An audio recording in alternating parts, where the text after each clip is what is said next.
Hey, do y'all mind if I yap for a little bit? This is the Altars. I've been playing it a lot recently, and it's kind of become one of my favorite things.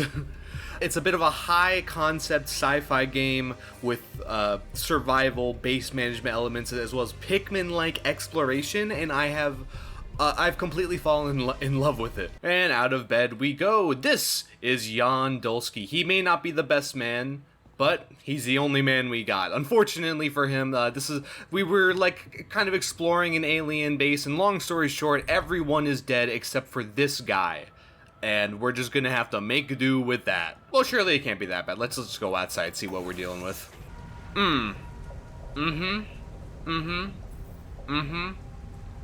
Well, it ain't great, but I mean, it's like slightly better than the planet from Scavenger SV13, except it's still like just as irradiated. Anyway, I'll get to explaining later on why this has become like one of my favorite games ever.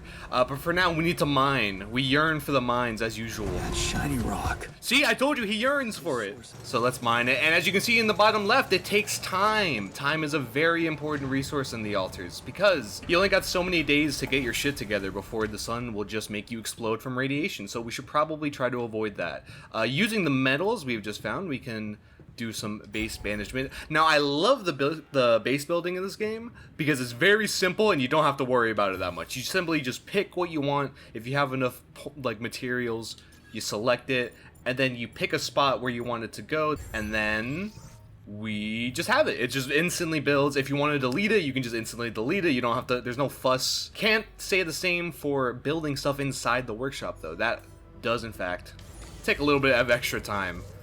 We have about a week to get out of here before the sun kills us, just so you know. Well, let's see, right now we need, what do we need? We need an organics deposit area.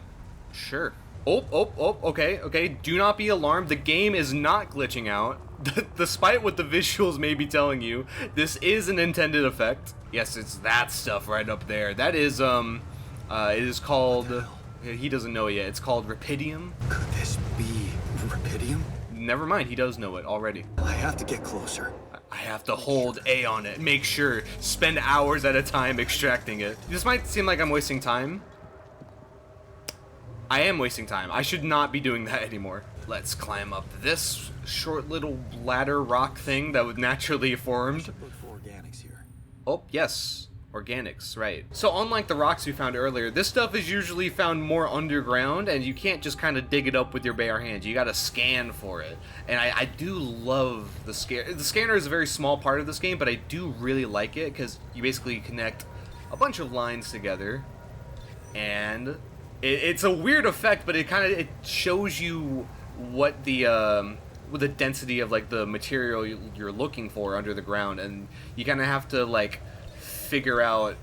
Ooh, that's a little bit closer. Maybe it's over here. Nope, we're out of probes. You gotta pick up your probes every now and then.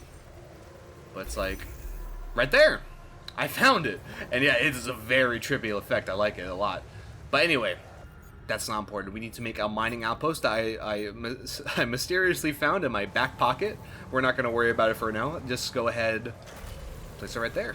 Oh, guys, don't look now, but at the top of the skybox, I appear to see some sort of graphical mistake happening up there.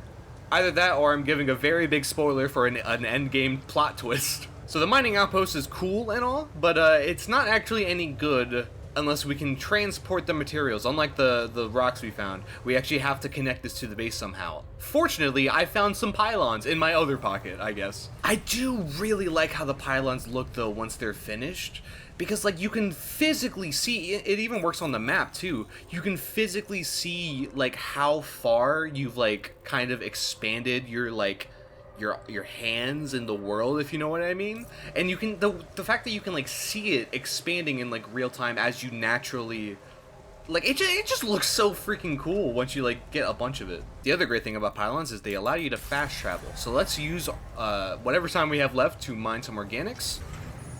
And that was it. Okay, we did not get anything. That was awesome.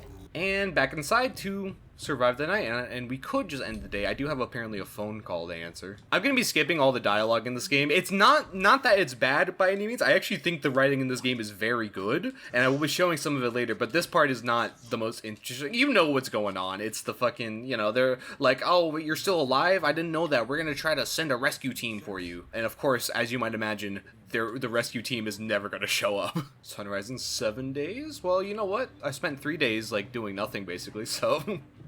I'm sure we'll be alright. They want me to build a womb module. Whatever you say, buddy.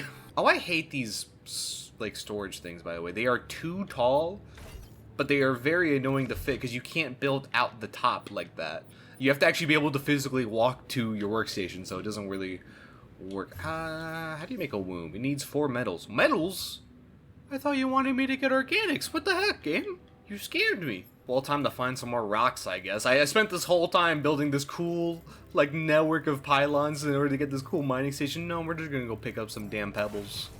Metals! Hooray. That will put me at, once I get all of that, that's 93. That is a good amount of metal. That should be enough to do whatever nonsense they were talking about. Okay, I know we kind of tuned the story out for a little bit, but this is when we lock back in, because we did this. The womb made this. It's a surprisingly well-behaved sheep for being born, like, literally 5 seconds ago. It's pretty fucking cool, actually. Oh, I guess that's it. Okay. I guess we're gonna go huff some organics for a little bit. Oh, and now I can build a kitchen! Right! That is one of the more important things to have. Oh, right, and now we try to get out of here. I mean, we will get out of here. We will definitely get... It already broke. I couldn't even get the fucking sentence out. It's to me now. I'm sorry, did you just do the super hi-fi tech version of turning the spaceship off and on again? Come on, it's just like a lawnmower. You just gotta keep trying it. You just gotta keep pulling the lever, and eventually the engine will catch the gas. I assume that's how a lawnmower works. I've never really checked. So the issue right now is our engine is busted, and our guy doesn't know anything. He basically got...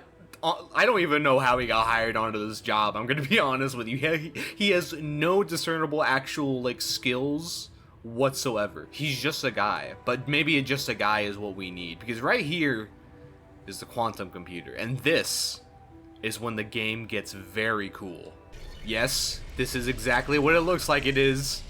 Jan Dolsky is having a brain blast. This is when the game made me stand up. You know the gamer pose that you do when you're like have to lock into a game? I did the gamer pose because I realized I had to lock into this game's story. Because as you zoom in, you get to see his entire life's history. And you don't just get to see like little glimpses. I mean, it's little glimpses, but it don't feel so little. It's full on descriptions and drawings. And it's telling a whole ass story that spans years. As you read these little nodes, they paint a picture of his entire life story, the choices he made to get to this moment. And you get to see and feel all of the regrets that he has. He goes away. He begins to enjoy life at college only for that enjoyment to be stripped away. After his mom dies, he decides that he has to keep working on his studies for her. He finds love, and then very, very quickly loses said love after, you know, the crisis hits. The crisis. What other crisis could it be?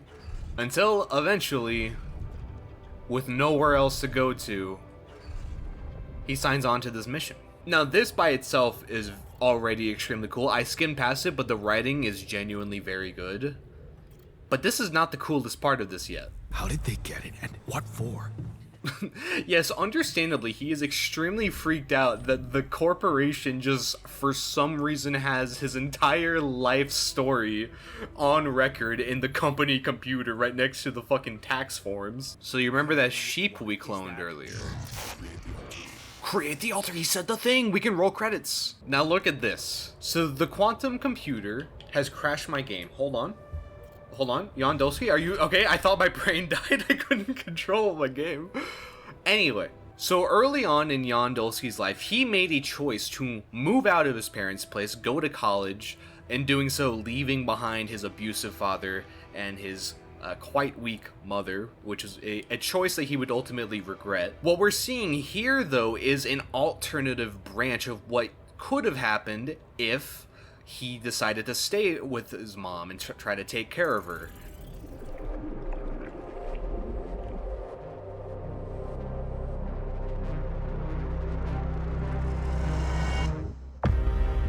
Oh, that's such a good title drop, especially when you know what's coming up. Oh, by the way, it's not just a little bit of the alternative life. It's the entire alternative branch. And it's just as detailed as his actual life. Now you can see this basically alternate universe version of him where he stands up to his dad, kicks him out of the house, enjoys his life with his mom. Unfortunately, not really changing the result, leaving him much more bitter for the rest of his life. It also led him down a completely different career path. Instead of being whatever he was on his actual life, like a taxi driver or something. Yeah, something like that. Instead, he became a technician. He learned how to work with machines and computers and stuff. It's a little fucked up, but someone fitting that description is exactly what we need. Hey there. Wow. Hello? Can you hear me?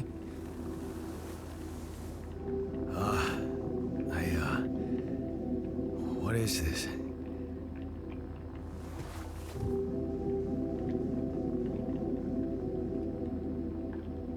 Where am I? See, that is a very hard question to answer. You're in a lab inside the SIBA unit. Your memories might be a bit fuzzy, but relax. You're gonna be okay. Yeah, I recognize the base, I think. Wait. You look funny. This is gonna be a little fucked up, but hello, my name is Jan Dolsky. My name is Jan Dolsky. Yeah, sure. You got my looks, why not use my name too? So you think you're Jan Dolsky as well? What kind of bullshit is this? What's your role on the mission? I'm a senior technician.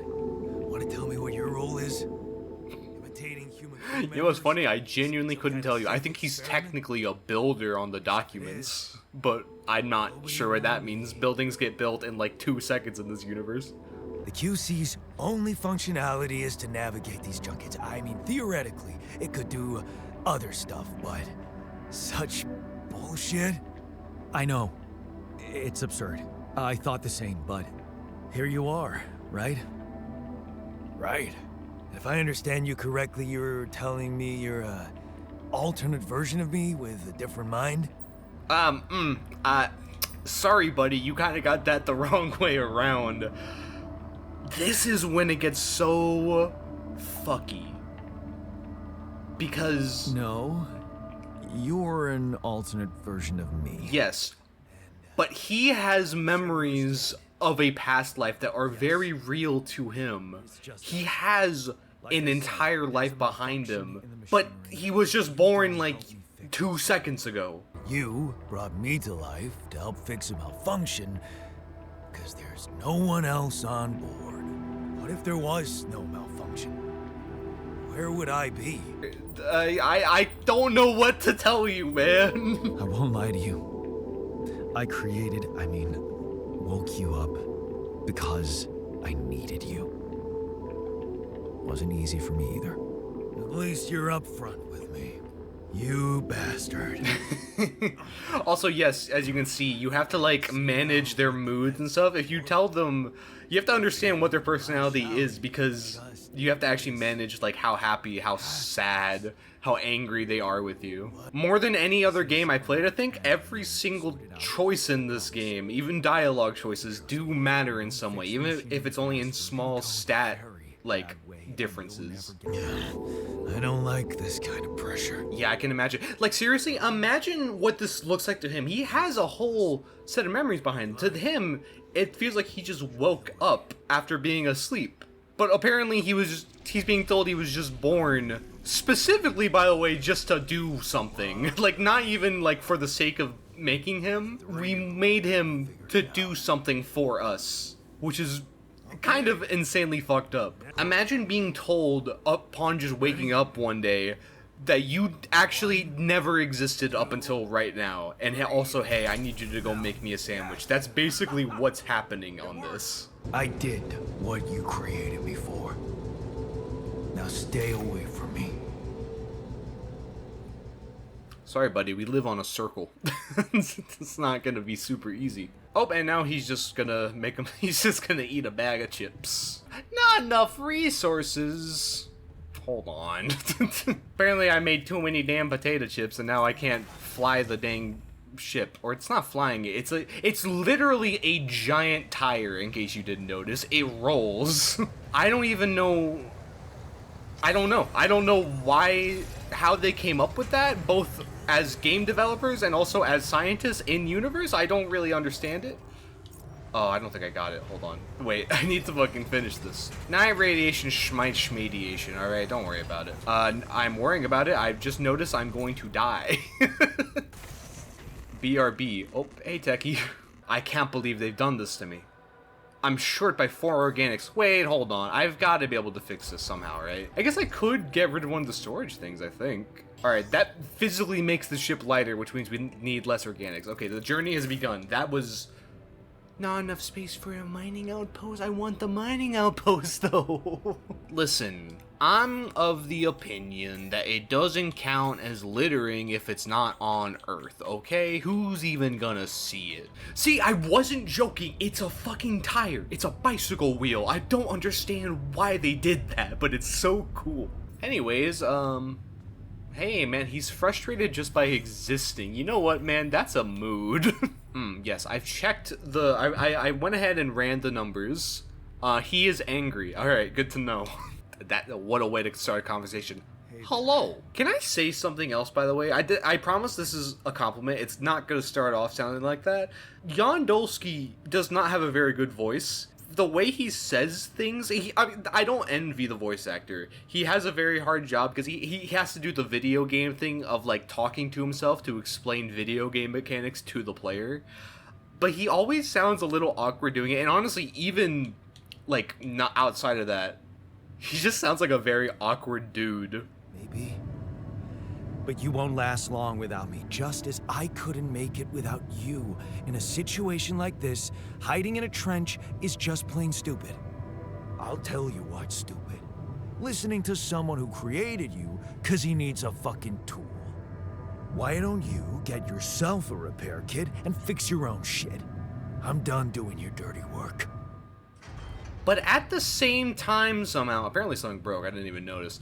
Somehow at the same time, it's the same voice actor technically voicing the same character, but I completely buy into the technician's voice. He sounds like a much more bitter, more tired version of the Jan Dolsky that we are already controlling. He manages to make him sound similar, but yet he feels like his own person. He has his own way of saying stuff, which makes sense because they've lived 2 almost completely different lives. Anyway, we gotta make a repair kit. I'm actually starting to realize I'm glad I didn't throw away too many of my metals, otherwise I don't think I could have built that.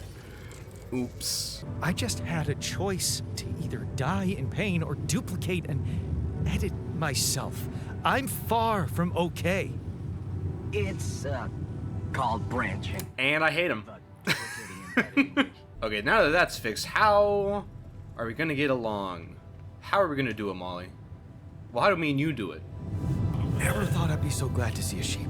Of course, I should have tried that. Just be happy. Well, let's think about this. Our 2 lives are very different from each other, obviously, but we have a little bit of shared history. Mainly the whole family thing. Yeah, it wasn't a great time, was it? There's not a lot of things that we both have, but there is one thing that we both had. I've been thinking about what you said. We have more in common than you think. Yeah? Like what? Same DNA, raised by the same parents. That's quite a fair bit, don't you think? Not enough, apparently. Maybe standing up to Dad changed you. Something I never did. Oh, really? And what did you do? Just stand and watch him take it out on Mom? I thought about stepping in. I was always a heartbeat away from doing it, but when it came down to it, I'd just freeze. Guess I was afraid of making things worse. Yeah, I remember the feeling. But then I reached a breaking point. Looks like you didn't hang around long enough to reach yours. Or maybe I was a coward. Going to college was a good excuse to just get away from it all. Oh, so that's where our paths split. Did you shine out there? Were you best in class? What do you think? Huh? Yeah. Now build around this merry-go-round. That's who I ended up being. Sorry to disappoint. Why would I be disappointed? Just proves I was right to stick with Mom. Wait, is she maybe still around here? No. I wish she was. She always knew what to do and how to cheer you up. Hey, when you were down or Dad had just stormed out of the house, slamming the door behind him and leaving you crying in your room, would she ask me to help her make pierogi?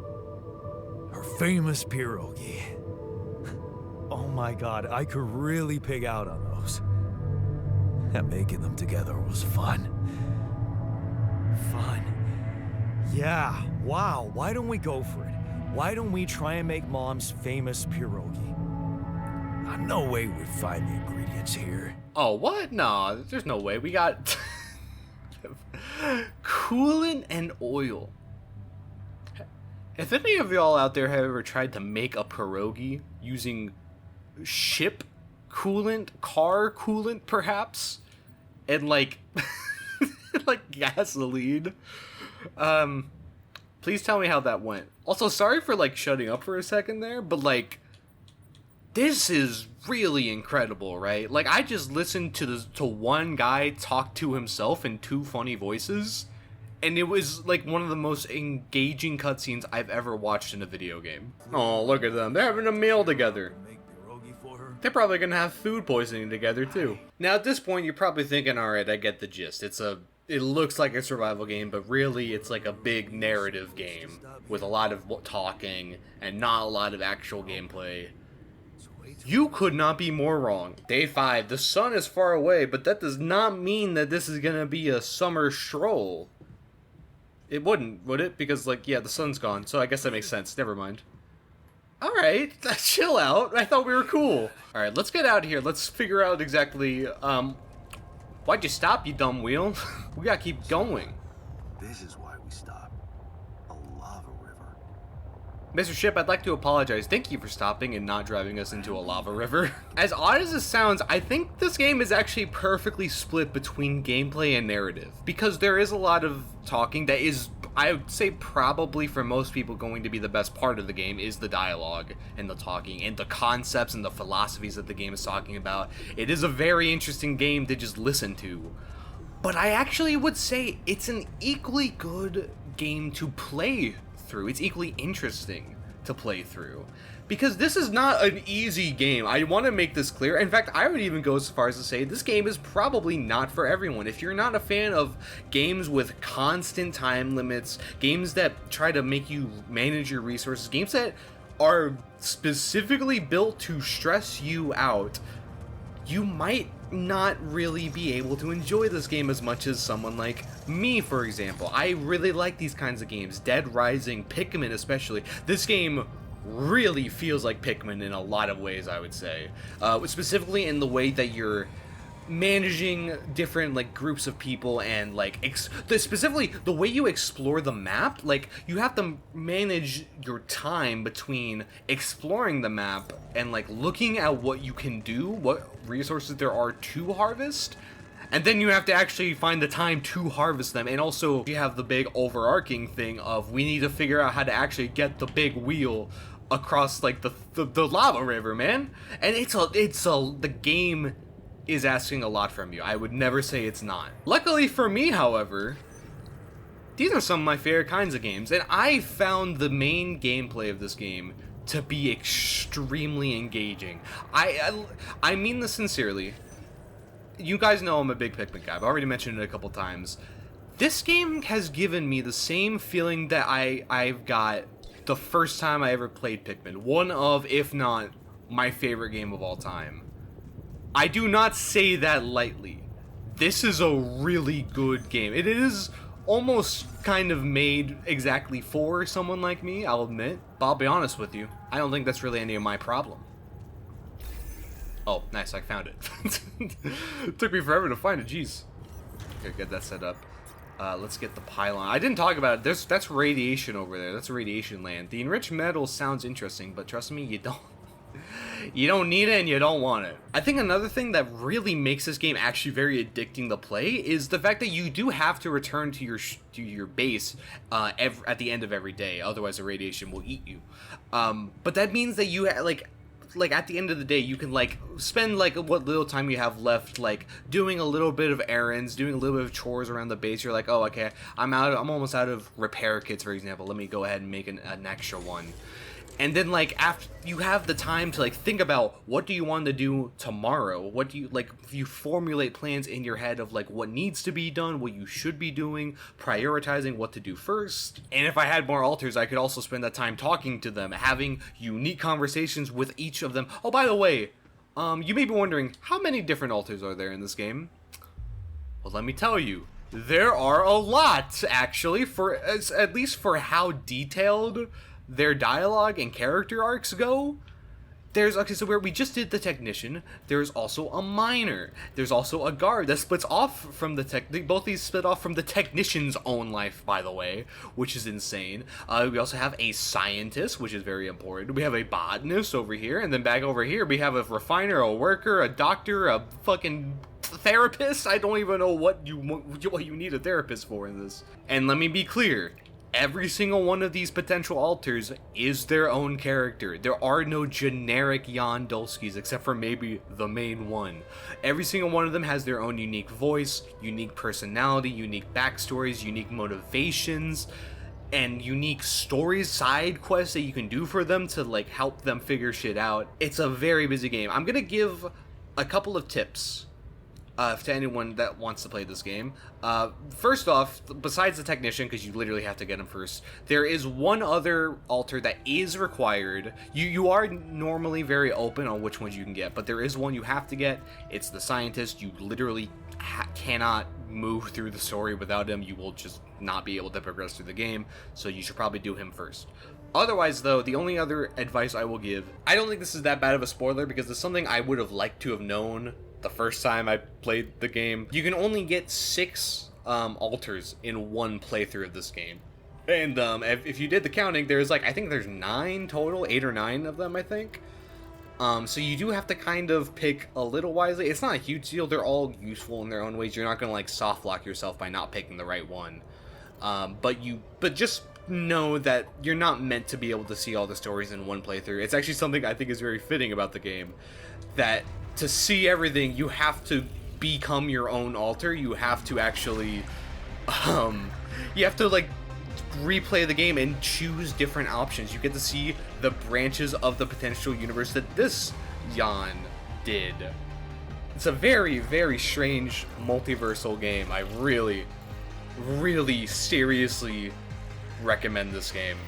So yeah, this has been the Alters. I'm not going to show too much more of this because I honestly think this is a game that you should get to experience yourself for the first time, knowing as little about it as possible. I really enjoyed my first playthrough of this game, and I'm very sad that I will never be able to have a first playthrough of this game ever again. It is extraordinarily good. You can expect to see it at the end of the year video, I'll tell you that much.